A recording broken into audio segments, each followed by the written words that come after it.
कोल्हापूरच्या हवाई दळणवळणासाठी एक आनंदाची बातमी आहे। कोल्हापूर आता थेट राज्याच्या उपराजधानी नागपूरशी हवाई मार्गाने जोडलं जाणार आहे। येत्या 15 मे पासून कोल्हापूर विमान सेवा सुरू होत असून यामुळे कोल्हापूरच्या उद्योग व्यापार आणि पर्यटनाला मोठी चालना मिळणार आहे। विशेष म्हणजे आठवड्यातील 5 दिवस ही सेवा उपलब्ध राहणार आहे। कोल्हापूरच्या विमानसेवेत आणखी एक मोलाची भर पडते आहे। येत्या 15 मे पासून कोल्हापूर ते नागपूर थेट विमानसेवा सुरू होणार आहे। त्यामुळे कोल्हापूर जिल्हा राज्याच्या उपराजधानीशी थेट हवाई मार्गाने जोडला जाणार आहे। ही सेवा आठवड्यातील मंगळवार, बुधवार, गुरुवार, शुक्रवार आणि शनिवार असे 5 दिवस उपलब्ध राहणार आहे।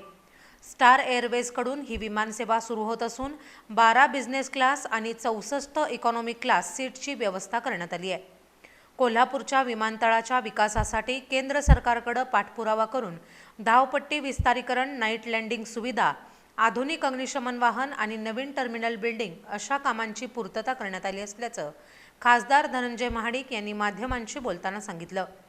नागपूरहून विमान सकाळी 10 वाजता उड्डाण करेल आणि सकाळी 11:30 वाजता कोल्हापुरात पोहोचेल। त्याच दिवशी कोल्हापूरहून दुपारी 12 वाजता विमान निघून दुपारी 1:30 वाजता नागपूरला पोहोचेल। याशिवाय लवकरच कोल्हापुरातून गोवा, सुरत आणि अहमदाबाद या ठिकाणीही थेट विमानसेवा सुरू होणार आहे। त्यामुळे कोल्हापूर विमानतळ आता नवनवीन भराऱ्या घेण्यासाठी सज्ज होत आहे।